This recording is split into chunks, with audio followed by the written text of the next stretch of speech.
Good morning, viewers. Good afternoon. Good evening. Depending the time we dey watch this video. Me na Nurse Primer. For today's section, I get for go through a problem called pneumonia. A condition called pneumonia. So what do we mean by the word pneumonia? And most of the time, many people can give contraindication. I get pneumonia. What really we mean by the word pneumonia? So by definition, pneumonia simply means there is an inflammation of the lungs parenchyma or the tissue of the lungs. Or you can easily say when there is a fluid build up in the alveoli. Because when there is pneumonia, fluid is going to be settled in the alveoli, making difficult and breathing very difficult. Alright? So by just clear definition, pneumonia simply means an inflammation in the lungs parenchyma or the tissue of the lungs. Now, what in the cause pneumonia? And most of the time, people can say pneumonia like when you drink cold water and they make you get pneumonia. No. From today we watch this video, learn and know say not to really drink cold water make you get pneumonia, or not way person throw water by you make you get pneumonia. Because most of the time, people can say, "Hey, John, come on, the rain on. You can't get pneumonia." Or not throw water by me. If you throw water by me, I get pneumonia. No. Even if they throw water by you need get pneumonia for that. What did they cause pneumonia? Camp close and land. What did they really cause pneumonia? Now, bacteria and virus now they can cause pneumonia. Even though other factors they can cause, many other factors, but the key main factors which cause pneumonia now, bacteria and virus, and they can cause pneumonia. And because inside medical we get organism which can cause different diseases. But for pneumonia, the bacteria which cause pneumonia now, Streptococcus pneumonia. Now they cause bacteria that cause pneumonia. Then for the virus, now Haemophilus influenza that can cause now the virus named the virus where they cause pneumonia. Haemophilus influenza and they cause pneumonia. Alright? So having understand that one, we can go to pathophysiology. The pathophysiology of pneumonia. How really pneumonia can occur in the person's body. Pathophysiology simply means the process of diseases within the human body. That we mean by pathophysiology. From the beginning till to the end stage, wherein you really get them now until you can heal them from it down in the body. That we mean by pathophysiology. And then plenty, but I break into three categories. There are plenty, but I make into three categories. And number one, now a normal flora stage. What do you mean by a normal flora stage? Normal flora stage simply means bacteria can live in a specific site. Normally, we call it an habitat. Habitat is a place where organisms live naturally without causing harm. So bacteria or viruses can live many places naturally. Like for instance, we get some bacteria in the mouth. So if those bacteria try for invade or try for descend in the respiratory tract, it cause a lead to pneumonia. It can lead to pneumonia, really. So for that normal flora stage, it is descend to inflammatory stage. Get this to the back of your mind. Inside the respiratory system, we get a defense mechanism. The name of the defense mechanism now, musculocellular escalator. The musculocellular escalator now is the defense mechanism.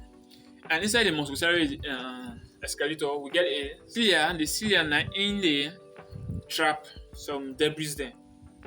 What they try for enter na the lungs. The cilia na they try for hold the debris there. What they try for enter na the lungs. And also the cilia are capable for drive the mucus, the cough we can cough. The cilia na they try for take the cough. They take the cough from the lungs. They try for drive and ride them till it can na the mouth, so they able spit them out or pull them. So from the normal floral stage, we go to inflammatory stage. From the normal floral stage, we go to inflammatory stage. So what do we mean by the word inflammatory stage? Inflammation simply means when the body responds to a condition. Like for instance, if it don't blow you or it don't pinch you, your body definitely respond to that inflammation. So also in the lungs. So after the bacteria or the virus don't bypass the macrophage, because we get inside the lungs, we get white blood cells, or we call them macrophage. The macrophage now they engulf on the so-called the bacteria and the viruses where they try to invade. They eat some. When bacteria enter or virus enter, they say, Mr. Man, not to where you belong. So they go for engulf on that bacteria or on that virus. Say, come, they eat them, they eat them. But in that process, most of the time they can feel. So when they feel, they can lead to inflammation. So when it leads to inflammation, it can create a fluid. And when it creates a fluid, the fluid can go settle now the alveoli. The fluid can settle now the alveoli. When settle now the alveoli, definitely difficult. It can lead to difficult breathing. It can lead to difficult in breathing. So when it leads to difficult in breathing, we then go to the last stage, when hypoventilation. Hypoventilation simply means when oxygen saturation at the system don't low. When the oxygen saturation at the system don't low, you take in the oxygen, but oxygen is not enough to circulate within the body because there's a fluid inside the alveoli, and the alveoli sac now the exchange they occur. The blood from the heart they come through the after the pulmonary valve enter in the lungs, then the air will breathe in from the external environments, and from the external environment they enter through the nose straight, they come the alveoli, we can at the alveoli, and from the alveoli they exchange the occur. So, but when there is fluid inside the alveoli, definitely it is good to impair the breathing pattern or impair the circulation. They go for impair the circulation. So we call that hypoventilation. So we can discuss the 4 classification of pneumonia. Pneumonia is being classified into 4 categories. Number 1 category is the CAP. We call it CAP. CAP. CAP simply means community acquired pneumonia. That is number 1. Number 2, we call it HAP. HAP simply means hospital acquired pneumonia. That's number 2. Number 3, we have immune compromised pneumonia. Immune compromised pneumonia meaning person the way you get other underlying sickness, maybe like HIV. So you get a sickness under, at the same time you can get pneumonia. Now we call pneumonia, immune compromised pneumonia. Your immune is already compromised. Like maybe you get TB, you get HIV, then you get TB, you get HIV. At the same time, you can get pneumonia. That is immune compromised pneumonia. That's called immune compromised pneumonia.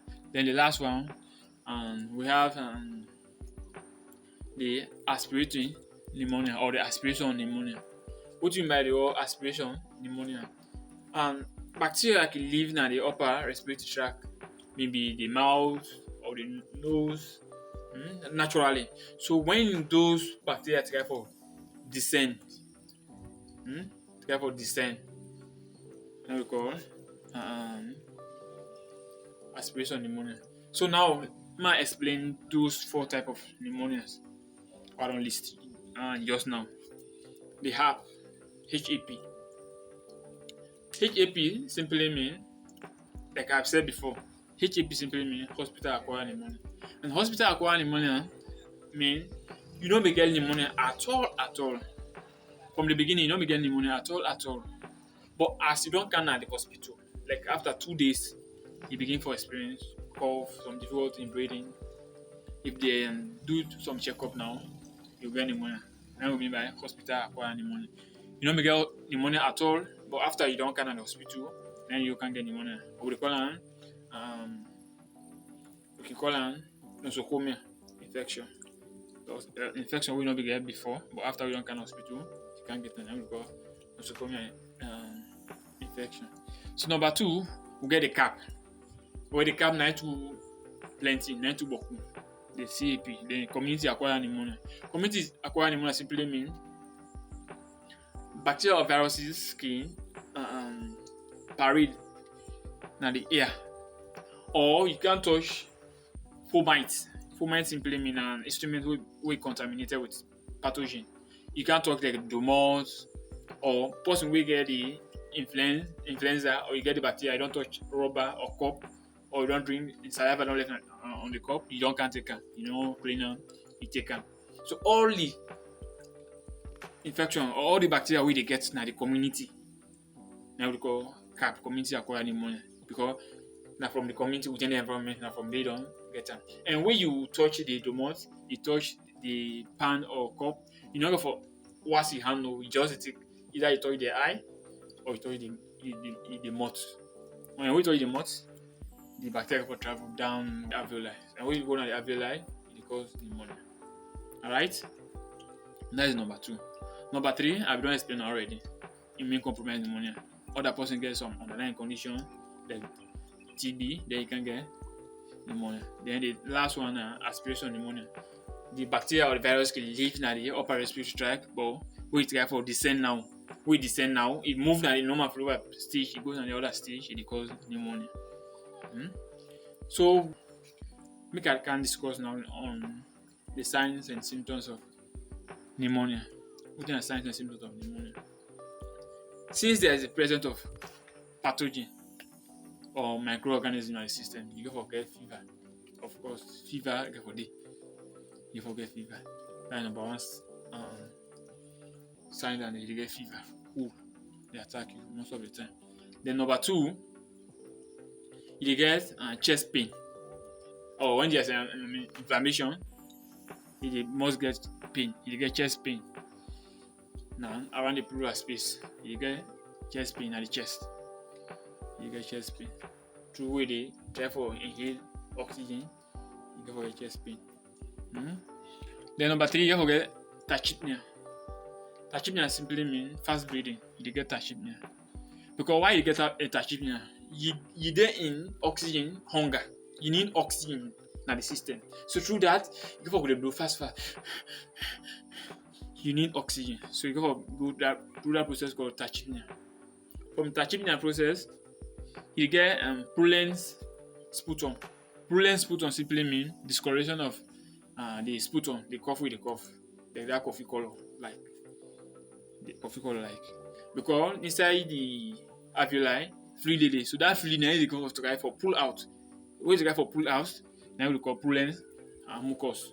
Now we call purulent mucus. You don't forget that. And the other one we try forget rapid pulse pounding. Rapid pulse pounding simply means you heart a beat fast. Why you heart a beat fast? You need oxygen. Or if it even beats fast, the oxygen going in the system not enough. That one itself will lead to hypoxia in the brain. Because they send some blood way they go in the brain, supposed for body. Brain need oxygen. All the cells need oxygen. We need oxygen for survive. So when there is no oxygen, definitely there is alteration. And that's a problem with the system. So, but all things, there must be a prevention. So what are the prevention measures for them not get pneumonia? What is supposed to do? You be medical person, you not be medical person now. What is for do for men not get pneumonia? What is there for practice? Even though me say if you practice this, you don't get pneumonia. You get pneumonia, but if you forget pneumonia, it will be very slim. Forget pneumonia, it will be very slim. What if I do first? You get we get a vaccine. I don't know if really available in salon. I don't really know. We get pneumococcal vaccine. Pneumococcal vaccine is a vaccine we dey take for preventing from pneumonia. Then the other one now through education. You educate the people them. Or you yourself, if you could learn for go dey wash your hand, you go dey learn for wash your hand. Attend that way in public. We touch anything, we not touch person or something. If you learn for wash your hand, or we touch the mouth, we touch near a patient in bed. If you know a medical person, if you learn for wash your hand. Or normal person, like for instance, you in a community or place society cloudy, for they always learn for wear face masks. So through that face mask, it trap. The face mask will trap the bacteria or virus we try for invade. So at the end of the day, you just put them easily and discard them. Yeah, and discard them. So what are the complications of pneumonia? What are the complications? And complication only will come if you don't go now hospital quick. If you don't go to hospital quick, complication will come. So what are some of the complications of pneumonia? Shock. You ever get shock? Because since and shock not means it always now when there's low blood low. No. When the oxygen saturation of the system low, that one also shock. Hypoxia, we call it hypoxia. When there's low oxygen in the system, we call hypoxia. The other complication of pneumonia is that the person can forget pleural effusion. Pleural effusion simply means when there is extra fluid in the pleural space. Pleural space is the space between the lungs and the rib cage. The lungs and the rib cage. You can forget the space where they never call it pleural space. Around the lungs space they never call it pleural space. Normally there's an amount of fluid in the pleural space. I think 50 ml of normal fluid there. But when there's an extra additional fluid in the pleural space, therefore it lead to some complications. So now we get some signs and symptoms: difficult breathing, the cough, go to hospital for you go check if you get pneumonia. And non-stay in house for they take medication, wherein they know you don't go to a health center and clarify say you get pneumonia. All these signs and symptoms we can see relate to different health conditions. Fever, yeah, you get fever, difficult in breathing. But you know, if you don't get fever, you don't get difficult in breathing. Meaning pneumonia. Maybe it might be other disease condition. So the only thing we do, go to the hospital, let the doctor will tell you say you get pneumonia, but not on your own. Diagnosis say I get pneumonia. They begin for take the treatment. If you begin for take the treatment, it really harm to the system. You begin for take drugs when you are not to the condition you get. And if you take drugs when not to the condition you get, it be a resistance. It be what you call resistance. So no, and medicine not to food. Medicine not to food. Now a chemical. So not go just take anyhow. Stay blessed. This now Nurse Brian. If you get interest for more, will create more video. I beg, please, put down in the comment section. I might know your opinion. If I will continue for create more videos. Then again, share this video to audience and to other people then for them to see it. Eat food like a medicine, but don't eat medicine like a food. Check in hospital for diagnosis, non-diagnosis, not let na host may get to the complication stage. Some complications are very difficult to reverse. Go to hospital for check. When you have been checked, the doctor will prescribe medication for you, so it's not going to lead to complication. Right? All right. Stay blessed. Bye bye.